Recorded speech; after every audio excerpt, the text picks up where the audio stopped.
찬송가 205장을 찬송하시면서 새벽 예배를 시작하겠습니다. 찬송가 205장입니다.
오늘 하나님께서 우리에게 주신 말씀은 마태복음, 신약성경 마태복음 28장 18절에서 20절의 말씀입니다. 마태복음 28장 18절에서 20절의 말씀입니다. 우리 함께 봉독하겠습니다. 예수께서 나와 말씀하여 이르시되 하늘과 땅의 모든 권세를 내게 주셨으니 그러므로 너희는 가서 모든 민족을 제자로 삼아 아버지와 아들과 성령의 이름으로 세례를 베풀고 내가 너희에게 분부한 모든 것을 가르쳐 지키게 하라. 볼지어다 내가 세상 끝날까지 너희와 항상 함께 있으리라 하시니라. 아멘. 제가 미국에 처음 갔을 때요, 제가 목사가 되고 나서 미국에 갔었는데요, 미국에 가게 되니까 교회를 어디로 갈지 생각하게 되잖아요. 그래서 제가 있던 곳이 캘리포니아 주이니까 캘리포니아 주에서 유명한 닉 워렌 목사님의 새들백 교회를 방문하게 되었습니다. 그래서 거기서 이제 예배를 이렇게 드려봤어요. 그래서 이렇게 드려보고 나서 느낀 점은 뭐냐면 뭐 한국 교회랑 별다를 게 없다. 똑같이 찬양하고 통성기도하고 설교하고 뭐 축도하고 하는 모든 과정들이 이렇게 다를 게 없었습니다. 그런데 하나 특별한 점이 있었다면 성도의 교제 시간이었습니다. 성도의 교제 시간을 목사님께서 성도의 교제합시다 이렇게 말씀하시면요, 그 시간이 되게 길어요. 그리고 여기 있는 성도가 이렇게 일어나가지고 저기 있는 성도들이랑 만나서 포옹하기도 하고 막수하기도 하고 그렇게 긴 시간 성도의 교제를 하는 것을 제가 경험하게 되었습니다. 그리고 제가 이제 LA에 있는 빈티지 교회에 갔더니요, 그때는 성도의 교제 시간이 아예 2분 정도로 정해져 있어요. 그래서 2분 동안 화면에 시간을 띄우고 2분 동안 성도의 교제하는 거예요. 2층에 있으면 2층에 있는 모든 사람들과 이렇게 교제를 하는 것입니다. 그것을 보고 처음에는 그 한국 교회와 미국 교회의 문화 차이인가라는 생각을 했는데요. 어떻게 보면은 그 미국 교회 성도들이 그 예수님의 사역을 잘 이해하고 있구나 하는 그런 깨달음도 있었습니다. 여러분, 교회가 구성된 것은 예수님께서 공생애를 시작하셨을 때부터입니다. 예수님께서 공생애를 시작하시면서요, 말씀을 선포하셨습니다. 캐리그마라고 하는데, 그 말씀을 선포하시면서 교회가 어떻게 가야 하는지 방향을 설정해 주시고 기준을 제시하셨습니다. 복음을 선포하지 않는 교회는요, 교회가 아닌 거죠. 교회 복음의 선포 없이는 교회 어떤 프로그램도 이루어지지 않는 것입니다. 우리가 어떤 프로그램을 할 때 먼저 예배를 드리고 말씀을 나누고 하는 것도 예수님께서 그런 캐리그마의 기준을 정해 주셨기 때문에 우리가 그렇게 하고 있는 것입니다.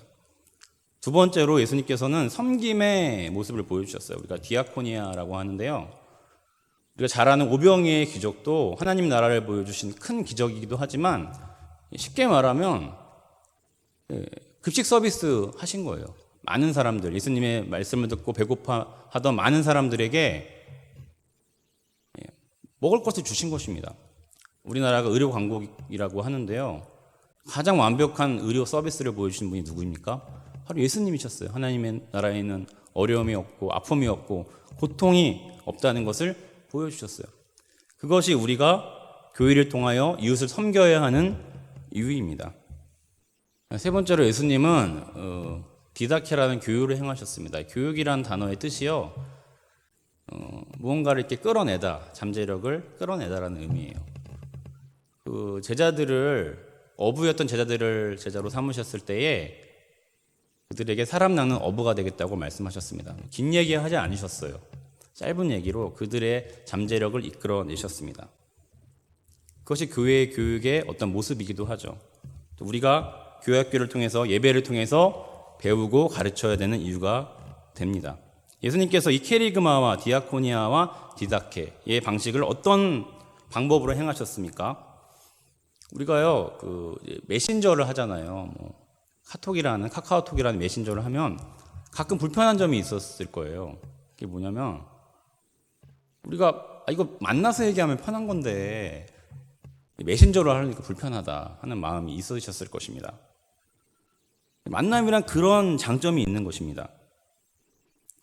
예수님의 사역의 방법은 만남이셨습니다. 만나셨습니다. 많은 사람들을 모아두고 복음을 선포하셨습니다. 한 사람 한 사람 만나셔서 치유 사역하셨어요. 제자들에게 말씀을 선포하시고 만남을 통해서 사역을 완성하셨습니다. 삭개오를 만나시고요, 삭개오에게 내가 너희 집에 가겠다 라고 말씀하셨더니 삭개오가 아브라함의 자손이 되었습니다.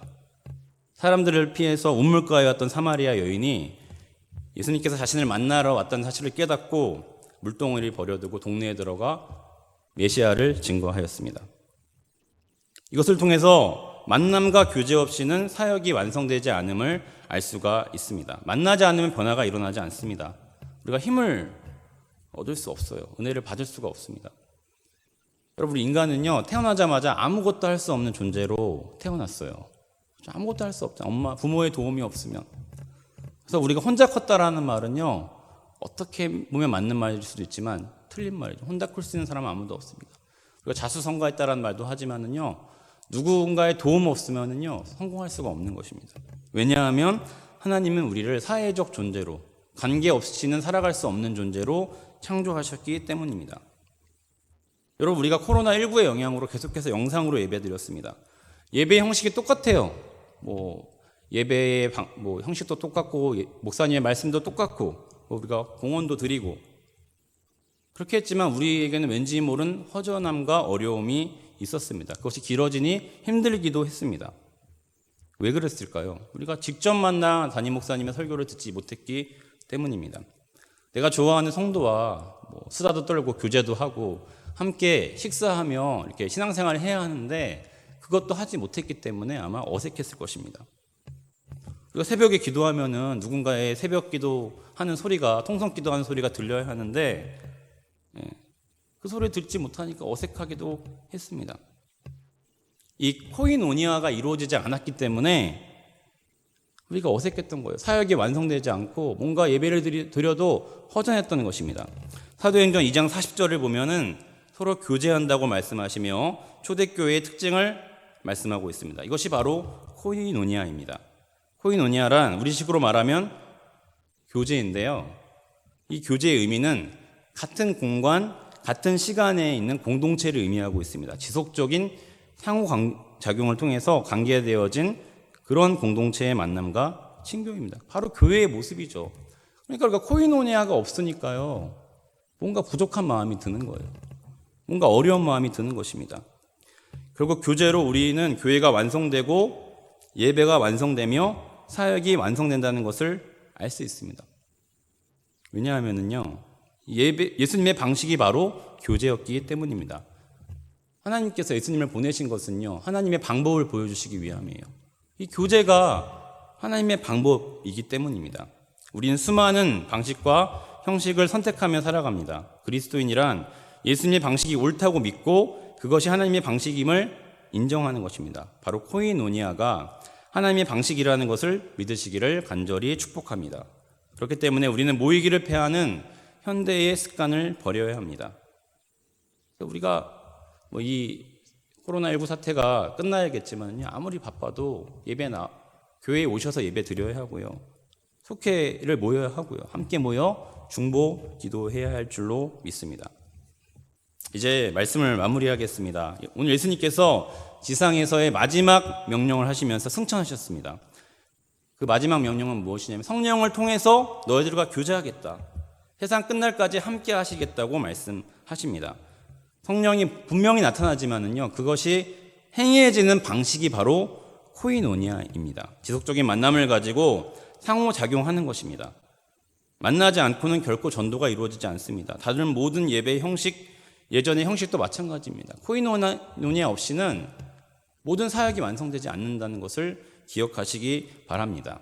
우리 성도님들 중에서는 누군가 만나서 얘기하는 것이 어렵고 교제하는 것이 어려울 수도 있습니다. 하지만 그 일들을 위해서 기도하시고 또 교회의 모든 프로그램과 예배를 통해서 그런 힘을 얻으시기를 간절히 축원합니다. 교주에 힘쓰시는 여러분들 되시기를 간절히 바랍니다. 한 주간 가운데에서도 코이노니아가 교회와 예배의 가장 핵심적인 요소라는 사실을 기억하시면서 진정한 성도의 교제를 이루시는 저 여러분들 다 되시기를 간절히 축복합니다. 기도하겠습니다. 사랑과 은혜가 충만하신 하나님, 우리가 이 상황 속에서 어려운 환경으로 또 함께 예배드리지 못하고 계속해서 영상으로 예배드리고 있습니다. 그러나 하나님께서 성령님께서 동행하여 주셔서 같은 은혜를 주시고 또 우리가 그 만날 날을 기억하면서 계속해서 기도하게 하여 주시옵소서. 우리가 예배에 오지 못하지만, 교회에 오지 못하지만 우리의 삶 가운데에 예수님의 코이노니아가 이루어지기를 소원합니다. 우리와 함께하여 주시고 성령님을 보내주셔서 우리의 신앙생활과 사역이 완성될 수 있도록 축복하여 주시옵소서. 주님께서 우리와 함께하실 줄 믿사오며 예수님의 이름으로 간절히 기도드렸습니다. 아멘. 찬송가 222장 함께 찬송하겠습니다. 찬송가 222장입니다.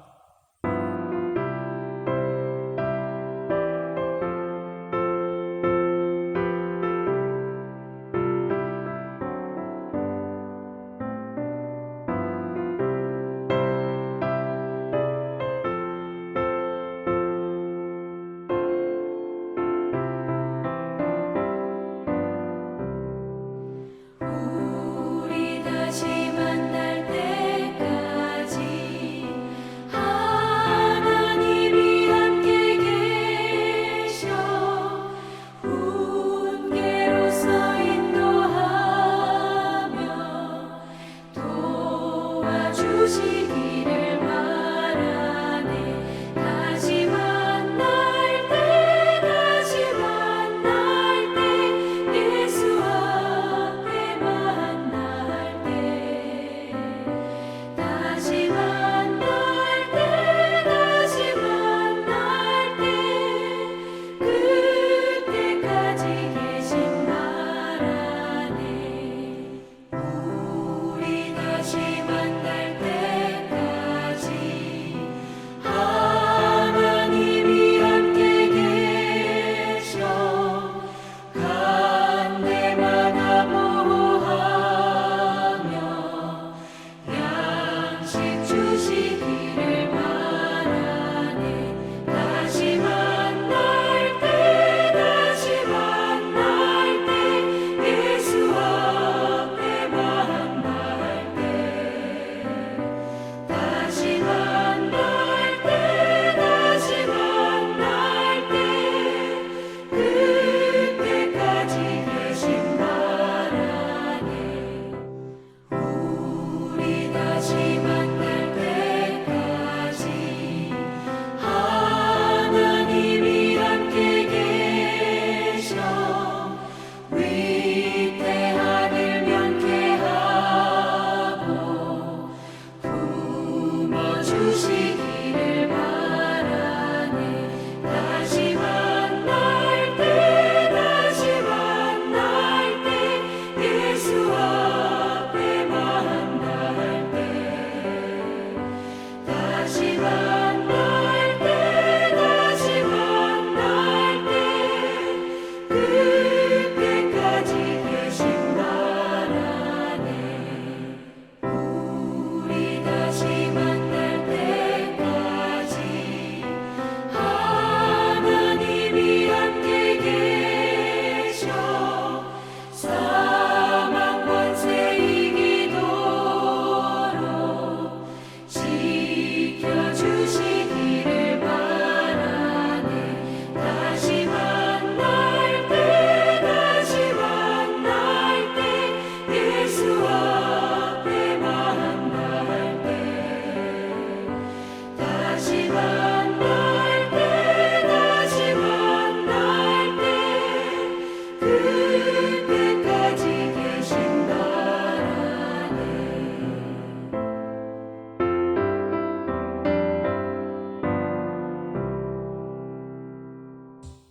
주기도문 하심으로 예배를 마치겠습니다. 하늘에 계신 우리 아버지여, 이름이 거룩히 여김을 받으시오며 나라가 임하시오며 뜻이 하늘에서 이루어진 것 같이 땅에서도 이루어지이다.